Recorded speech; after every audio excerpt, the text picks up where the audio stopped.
అతిశయం, ఆ సీతాకోక చిలక ఒళ్ళెంతో అతిశయం, వేణువులో గాలి సంగీతాలే అతిశయం, గురువెవ్వరు లేని కోయిల పాటే అతిశయం, అతిశయమే అచ్చెరు వందే నీవేనా అతిశయం, మాగిరులు ఈ తరులు ఏ ఝరులు లేనప్పుడు ముందున్న ప్రేమేగా అతిశయం.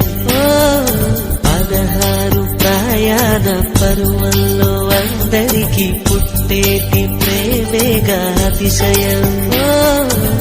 పువ్వుల్లో దాగున్న పళ్ళెంతో అతిశయం,